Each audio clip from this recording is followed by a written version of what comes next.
이번 시간에는 변인에 대해서 살펴보도록 하겠습니다. 변인 또는 변수라고 하는데 이 변인의 분류, 변인이라고 하는 것은 서로 다른 수치를 부여할 수 있는, 각기 서로 다른 수치를 부여할 수 있는 어떤 대상, 사건이나 대상의 속성을 변인 또는 변수라고 합니다.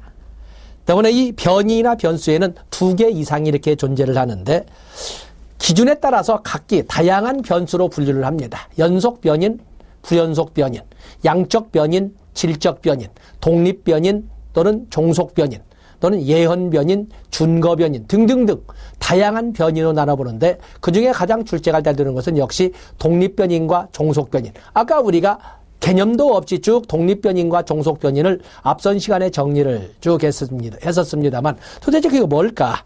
먼저 기타는 좀 내용으로 보고 독립 변인과 종속 변인을 중심으로 노트 정리를 하도록 하겠습니다. 거기 연속 변인이라고 하는 것은 무한히 많은 값을 취할 수 있는 변인은 연속 변인이 되겠고 연속성이 전혀 존재할 수 없는 변인은 거기는 불연속 변인이라고 설명할 수가 있습니다. 우리가 보면 1, 2, 3이라고 설명한다면 또 다시 말해서 몸무게나 또는 어떤 길이나 이런 것 등에 볼 적에 1, 2, 3 또는 160, 170, 180 이렇게 설명을 하는데 170이라고 하는 것은 170이라고 하는 수치는 170이라는 수치 하나만을 말하는 것이 아니라 199.5에서 180이라고 하는 것은 179.5에서 180.5 사이에 무수히 많은 숫자들이 존재를 할 거예요. 그 중에 대표적인 수치로 180이라고 하자라는 겁니다. 바로 이렇게 일반적으로 사용하고 있는 무수히 많은 값을 취할 수 있는 변인은 연속 변인이라고. 그에 비해서 주민등록 번호의 뒷번호 1 또는 2 또는 3 또는 4 이렇게 되어 있는데 바로 남자는 1이라고 여자는 2라고 설명을 하는데 바로 이 남자라고 하는 1과 여자라고 하는 2는 그 사이에 다른 수치가 존재할 수가 없습니다. 바로 이런 것처럼 완전히 독립된 개념으로 존재하는 변인은 불연속 변인이라고 설명을 합니다. 성별이나 지역이나 출신 학교나 이런 건 전부 불연속 변인이 되겠습니다.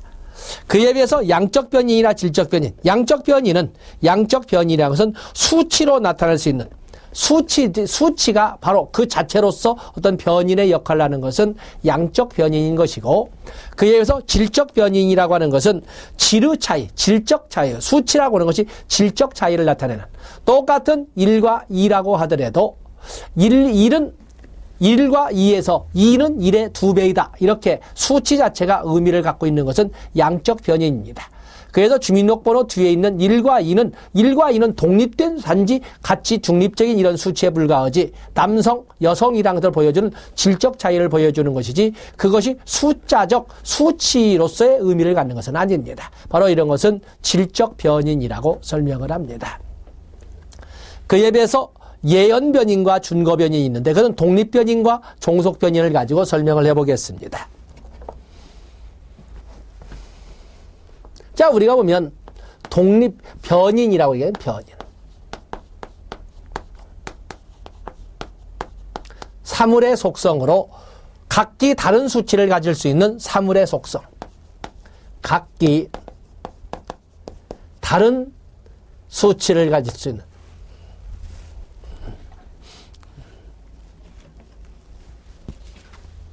각기 다른 수치를 부여할 수 있는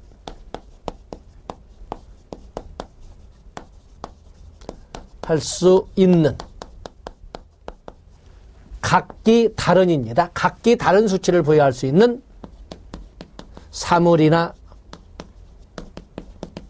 사건의 속성이라고 이렇게 변인을 설명할 수가 있습니다. 변인에는 독립 변인과 종속 변인이 존재를 합니다. 독립 변인과 종속 변인이 존재를 하는데 독립 변인이라고 하는 것은 연구자가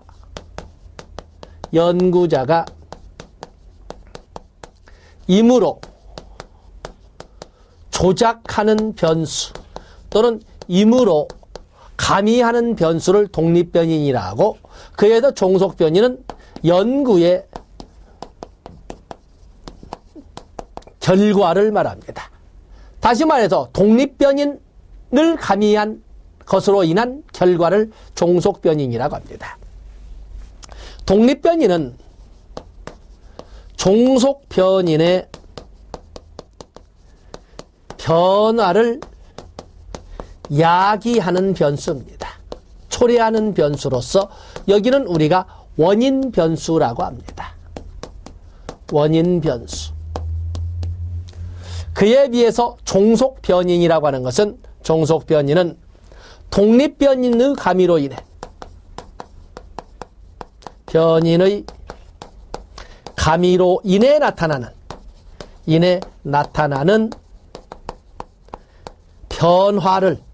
변화를 종속변인이라고, 이를 우리가 결과변수라고 합니다.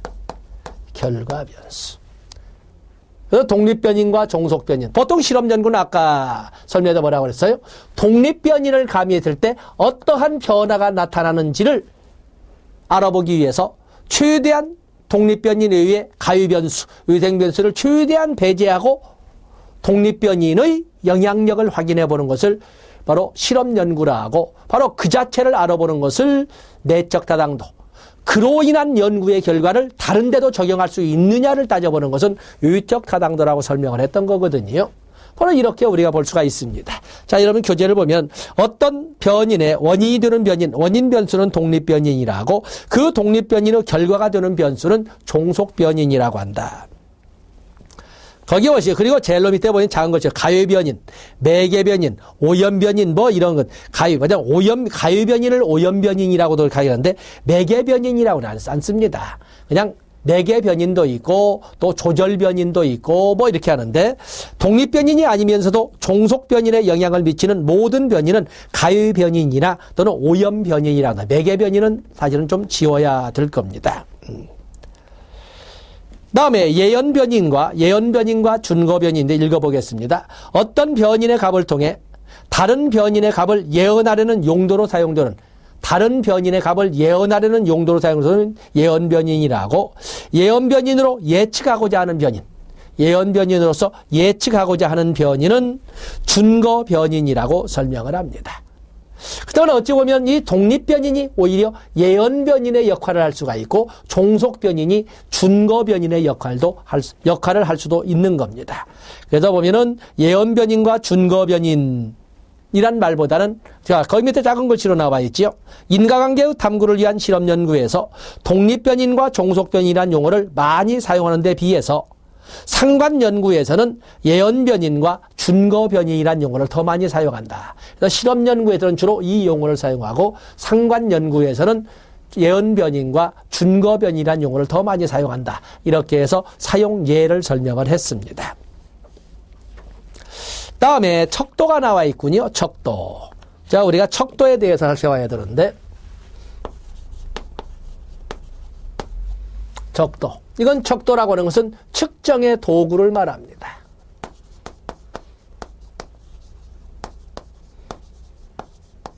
측정의 도구. 측정의 도구로서 문장도 있고 아니면은 부호도 있고 그러지만 수치도 있습니다. 만약에 측정의 도구로 수치를 사용했다면 이것을 우리가 측정치라고도 설명을 합니다. 측정치라고는 수치도 있고 또는 부호도 있고 또 그런가 하면은 뭐 문장 등도 사용을 합니다. 문장 등도. 척도에는 명명척도 또는 명목척도가 있고 서열척도가 있고 등간 또는 동간척도가 있고 비율척도가 있습니다. 명목척도 또는 명명척도라고 하는 것은, 명목척도나 명명척도라는 것은 이름을 대신해서 분류의 기능을 수행하는 척도는 명목척도, 명명척도라고 합니다.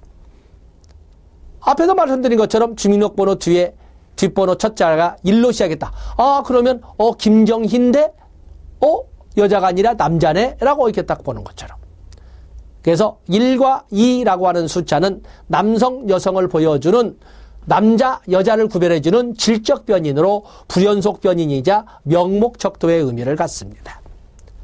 그에 비해서 서열적도라고 하는 것은 이 명목적도는 우리가 흔히 나오는 바코드라든지 바코드. 자, 여기 보면 여기 마크에도 다 이런 바코드가 나와 있지요. 바코드라든지 아니면 등록번호라든지 전화번호라든지 이런 것들이 모두 거기에 해당되는 번호가 될 것입니다. 그에 비해서 서열적도라고 하는 것은 분류의 기능뿐만 아니라 서열 또는 비교의 기능도 같이 수행하는 석차라든지 자, 이런 것들은 모두 서열적도가 되겠어요. 그에 비해서 등간적도 또는 같을 동자 써서 동간적도라고 하는 것은 분류의 기능뿐만 아니라 서열의 기능, 더 나가서 더하기 빼기의 기능도 같이 수행을 하게 되는데 왜 더하기 빼기의 같은 기능을 수행하냐면 그 수치가 또는 척도가 일정한 간격성, 동간성을 가지고 있기 때문에 그렇습니다. 동간성. 보통 지능이나 또는 온도를 가지고 따질 적에 동간적도, 등간적도를 사용을 하고 있습니다. 그에 비해서 비율적도는 분류의 기능, 또 서열의 기능, 또 그러면 더하기 빼기의 기능 뿐만 아니라 곱하기 나누기의 기능도 수행하는 것은 바로 비율적도가, 이 곱하기 나누기의 기능을 수행하는 그것은 바로 절대 0점을 전제하기 때문에 그렇습니다. 절대 0점 또는 절대 원점, 똑같은 출발점을 전제하기 때문에 곱하기 나누기도 가능하다라고 합니다. 그래서 여러분들이 척도를 암기할 적에는 반드시 이 차례대로 명목적도, 서열적도, 동간적도, 비율적도의 순서로 하되 앞에 있는 기능을 포함해서 하나씩 더 이끌어가는 자, 이 차례를 여러분들이 꼭 가지고 가셔야 됩니다. 자, 교재를 보겠습니다. 명명적도, 명목적도가 이렇게 나와 있는데 명명적도, 명목적도. 숫자의 차이로 측정한 속성이 대상에 따라 다르다는 것을 나타낸다. 다르다는 것을 나타낸다. 이게 그냥 명명적도 옆에다가 분류 또는 구별이라고 적어 놓으세요. 분류나 구별이라고 적어 주시면 되겠어요. 다음에 서열적도라고 하는 것은 숫자의 차이가 측정한 사물이나 측정한 속성의 차이에 대한 정보뿐만 아니라 가장 구별의 기능뿐만 아니라 그 순위 관계에 대한 정보도 포함하고 있다. 순위 관계에 대한 정보도 포함하고 있다는 것은 서열의 기능을 같이 수행하고 있다는 것을 말합니다. 다음에 등간적도 또 동간적도. 여기는 등간적도는 수치상의 차이가 실제 측정한 속성 간의 차이와 동일한 숫자 집합을 말한다. 아주 참 그 수치 간의 차이가 수치 간의 간격이 동일하다는 것을 전제로 이끌어가는데 온도라든지 IQ를 주로 사용하는 것은 바로 등간적도, 동간적도를 말하고 있습니다. 표현을 좀 더 현학적으로 어렵게 나왔군요. 그에 비해서 비율적도가 있습니다. 비율적도. 거기에 비율적도라고 하는 것은 비율적도는 차이정보, 마냥 구별정보니까 여기 예를 들면 분류에서 분류 또는 자꾸 차별 또는 차이. 사실 이 분류란 말을 이렇게 말을 바꿔 쓰고 있습니다. 구별, 그런 정보, 서열 정보, 등간 정보 외에 수의 비율에 관한 정보를 담고 있는 적도여서 이렇게 쭉 되어 있죠. 몇 배라는 것을 알 수가 있다. 비율에 관한 정보를 제공해. 너무 어려워.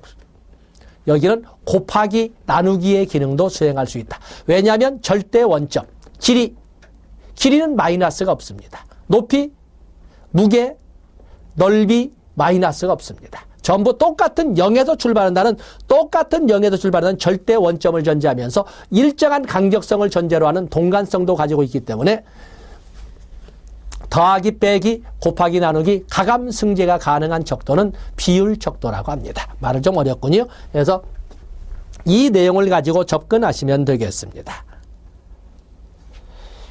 다음에 분포, 평균, 표준 편차, 표준 오차 이런 것이 나와 있는데 한번 읽어는 보겠습니다. 분포. 자료를 정확하게 제시하는 가장 기본적인 방법은 분포를 제시하는 것이다. 분포 후 제시는 일단 점수대를 구역지어 놓고 각 점수대에 속하는 점수의 빈도를 정리하여 빈도 분포도를 만드는 것이다. 가장 대표적인 것은 정상 분포 곡선인데 정상 분포 곡선 또는 정규 분포 곡선이라고 하는 것은 2번에 있는 것처럼 분포 후 중앙에 한 개의 정점을 갖는 좌우 대칭의 모형을 형성하는데 이때 정규 분포 후 중앙에 해당하는 값은 평균이며 분포가 평균을 중심으로 얼마나 흩어져 있는지 모여 있는지를 보여주는 그 간격성을 알려주는 값을 표준 편차라고 한다.